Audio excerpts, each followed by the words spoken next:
It's a downpipe. Ooh! My neighbors are gonna kill me.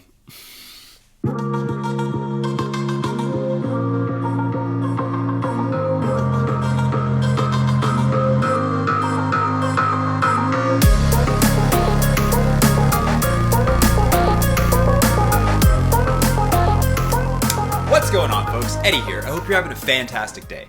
Today, we'll be installing a downpipe into the 124. What we'll be using is the 200 cell catted downpipe from Tork Motorsports. It's ceramic coated. There are some sensitive pieces in near the downpipe and you want to keep the heat away from them. We won't have the heat shield anymore with this thing, and ceramic coating it makes up for that. Now, I don't expect this thing to run without a check engine light, regardless of the fact that there's a cat in it. We'll have to see what happens after it's installed. Now, the installation of this downpipe is not a simple process. We're gonna have to drop one of the engine mounts in order to be able to get this thing in there. When I swapped in the larger turbo, it was a really tough fight around the downpipe. I ended up just kicking it out of the way in order to do the turbo swap. So this downpipe is 3 inches through and then goes to a 2.5 inch flange at the bottom. Now that's perfect because we're gonna be putting a 2.5 inch exhaust on this car in the short term. So what can you expect out of a downpipe on your car? Well, one of the first things you'll notice is you'll have slightly quicker spool, not too much faster, but definitely slightly quicker.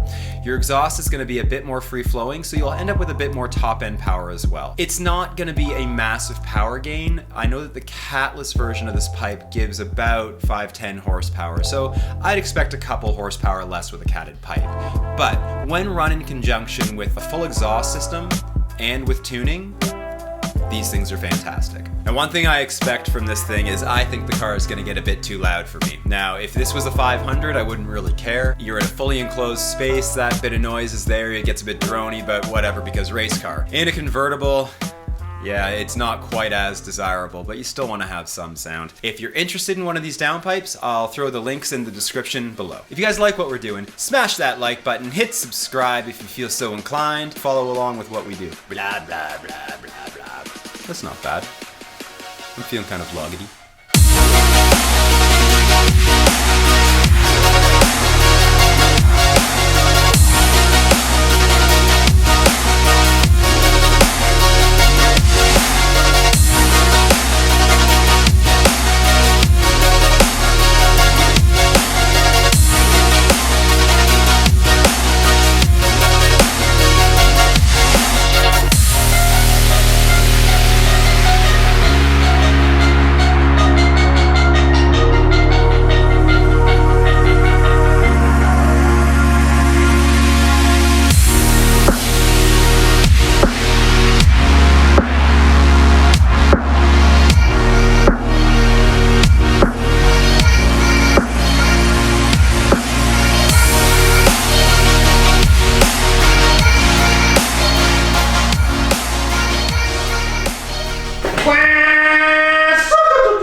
Alright, so the first thing you're going to do when you install a downpipe in the car is let the car cool down. If you try and take a downpipe out when the car's still hot, you're going to burn yourself. That's straight up. The downpipe is located in the back of the engine bay coming off the turbo. So underneath this metallic heat shield and the turbo heat shield, we'll find where the turbo connects to the downpipe. So we'll start there.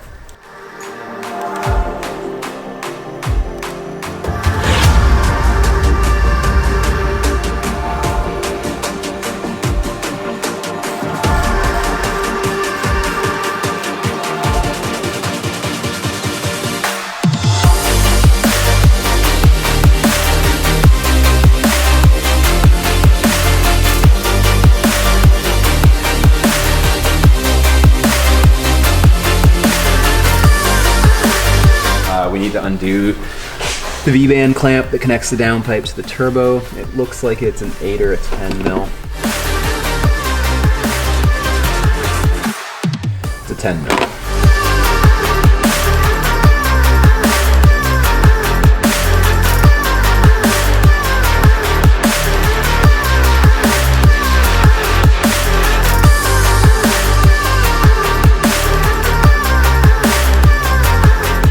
It's really only held on by that V-band clamp, and then there's a couple bolts on the underside that connect to the rest of the exhaust and then also onto the engine mount.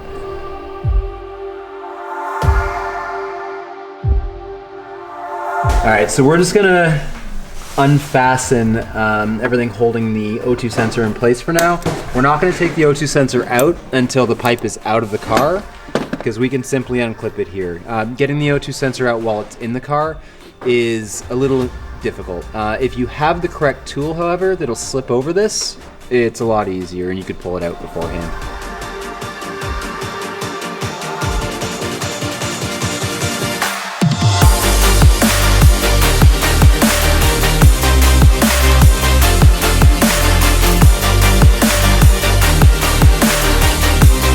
Alright, so now we have to jack up the car.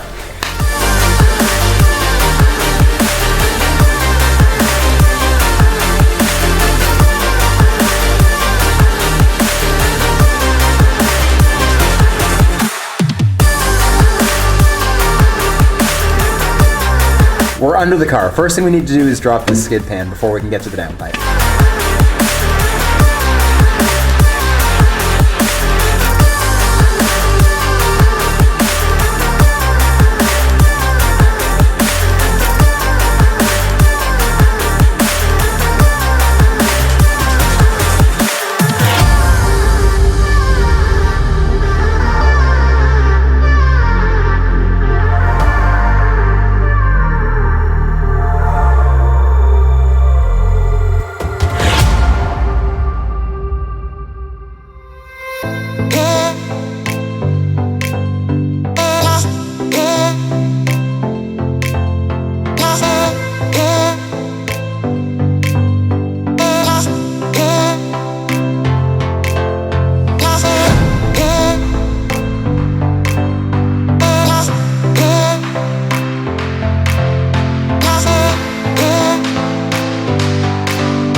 That's one of the brackets that holds the downpipe in place. That, in conjunction with these two pieces, holds it all together. It attaches to the lower mount, or the back engine mount. I guess that's what we'll call it.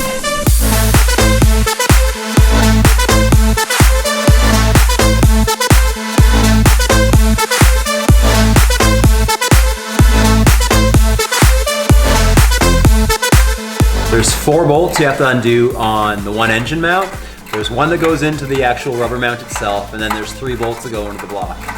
2 you can get from the underside. Doesn't take too long. It's pretty quick and simple. This last one is a pain, doing it in 1/4-inch turns with a ratcheting box end wrench. I'd highly recommend you have one for this.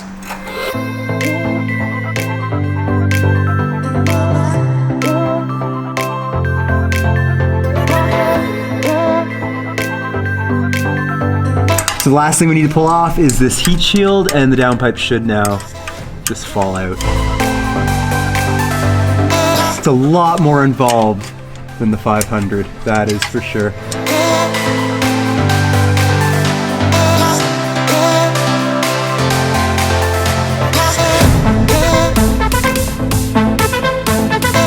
I'm gonna take the heat shields off this so we can get a good view of the difference between a 200 cell cat and a 600 cell cat.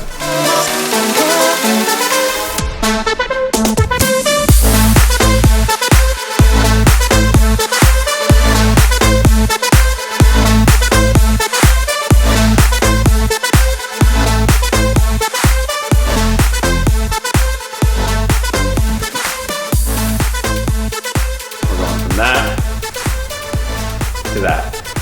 And this is so much lighter. My arm is getting tired holding this thing. Yeah.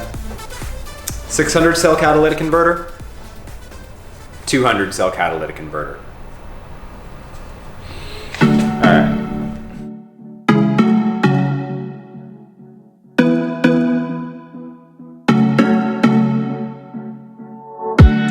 Who am I talking to? Is somebody out there? Should I worry about who's in my head? I felt a heavy breath through darkness. The smoke is getting close to my bed. I cannot make a sound. Empty lungs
let's listen to a before and after of the downpipe.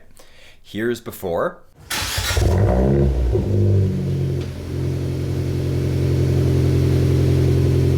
And here's after.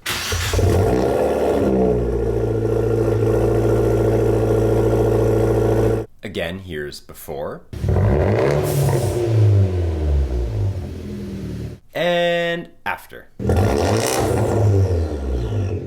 It sounds like a half-assed rally car. It's been really wet in Vancouver lately, so I haven't had much opportunity to test the thing out, but I can say that the difference in terms of spool was instantly noticeable. The top end power also very, very noticeable. I'll wager that when it gets on a dyno, we'll see an entire gain across the mid-range as well. Once again, this is all just guessing based on seat of pants, so don't take this as anything other than what I'm feeling, but it doesn't necessarily mean anything.